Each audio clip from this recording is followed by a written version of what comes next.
European union കൺട്രിയിൽ full family ആയിട്ട് പഠിക്കാൻ പോകാനായിട്ട് ആഗ്രഹമുള്ളവരാണോ നിങ്ങൾ? എങ്കിൽ സ്വീഡനിൽ അതിനുള്ള ഓപ്ഷൻ ഉണ്ട്. സ്വീഡൻ ഒരു ഫാമിലിനെ അക്സെപ്റ്റ് ചെയ്യുന്ന കൺട്രി കൂടിയാണ്. ബാച്ചിലേഴ്സിന് പഠിക്കാൻ പോയാലും മാസ്റ്റേഴ്സ് പഠിക്കാൻ പോയാലും ഫാമിലിനെ അക്സെപ്റ്റ് ചെയ്യുന്ന ഒരു കൺട്രിയാണ് സ്വീഡൻ. സ്വീഡനിലൊരു ഗുണം എന്ന് വെച്ചിട്ടുണ്ടെങ്കിൽ നിങ്ങൾക്ക് ഇവിടുന്ന് പോകുമ്പോൾ തന്നെ ഫാമിലിനെ കൊണ്ടുപോകാൻ പറ്റും, സെയിം ഫ്ലൈറ്റ് തന്നെ കൊണ്ടുപോകാൻ പറ്റും എന്നുള്ളതാണ്. ഇനി നിങ്ങൾ അറിയേണ്ട ഒരു കാര്യം എന്ന് വെച്ചിട്ടുണ്ടെങ്കിൽ, നിങ്ങൾ ബാച്ചിലർ ഡിഗ്രിയാണ് പഠിക്കുന്നതെങ്കിൽ നിങ്ങൾക്ക് മാത്സ് 12th പഠിച്ചാൽ മാത്രമേ ബാച്ചിലർ ഡിഗ്രി ഒരു ഓപ്ഷനായിട്ട് സ്വീഡനിൽ നമുക്ക് ചെയ്യാനായിട്ട് പറ്റുള്ളൂ. ഇഫ് ഇൻ കേസ് നിങ്ങൾ 12th മാത്സ് പഠിച്ചിട്ടില്ല എങ്കിൽ നിങ്ങൾക്ക് സ്വീഡനിൽ ബാച്ചിലർ ഡിഗ്രി ചെയ്യാനായിട്ട് പറ്റില്ല.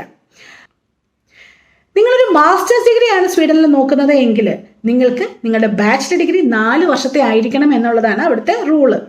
ഇഫ് നിങ്ങളൊരു 3 year ബാച്ചിലേഴ്സ് ആണ് എടുത്തേക്കുന്നതെങ്കിൽ നിങ്ങൾക്കൊരു 2 year മാസ്റ്റേഴ്സ് ഡിഗ്രി കൂടെ ഉണ്ടെങ്കിൽ മാത്രമേ നമുക്ക് എഗെയിൻ ഒരു മാസ്റ്റേഴ്സ് അവിടെ ചെയ്യാനായിട്ട് പറ്റുള്ളൂ.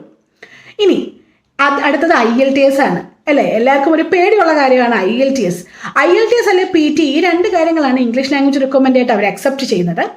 IELTS ഇല്ലാതെ നമുക്ക് സ്വീഡനിലോട്ട് പോകാനായിട്ട് പറ്റും.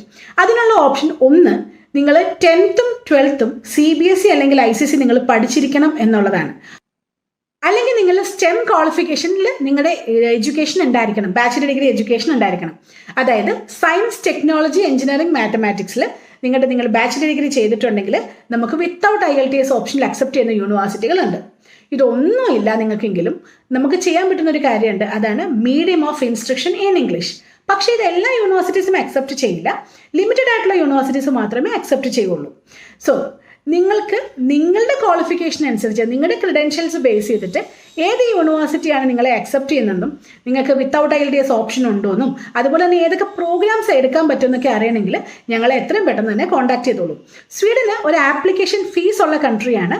അതുകൊണ്ട് തന്നെ ഞങ്ങളുടെ കോഡ് യൂസ് ചെയ്ത് കഴിഞ്ഞാൽ നിങ്ങൾക്ക് ആപ്ലിക്കേഷൻ ഫീസിൻ്റെ അകത്ത് 50% ഓഫും ഉണ്ട്. ഇനി സ്വീഡനിൽ ഒറ്റ ഇൻടേക്ക് മാത്രമേ ഉള്ളൂ, അത് ഓഗസ്റ്റ് സെപ്റ്റംബർ ഇൻടേക്കാണ്. 2025 ഓഗസ്റ്റ് സെപ്റ്റംബർ ആണ് ഇൻടേക്ക് ഇനി വരുന്നത്. അതിനുള്ള ആപ്ലിക്കേഷൻ അടുത്ത മാസമാണ് സ്റ്റാർട്ട് ചെയ്യുന്നത്. അതിന് മുമ്പേ ആയിട്ട് നിങ്ങൾക്ക് കുറേ ഡോക്യുമെൻറ്റ്സ് അറേഞ്ച് ചെയ്യാനായിട്ടുണ്ട്.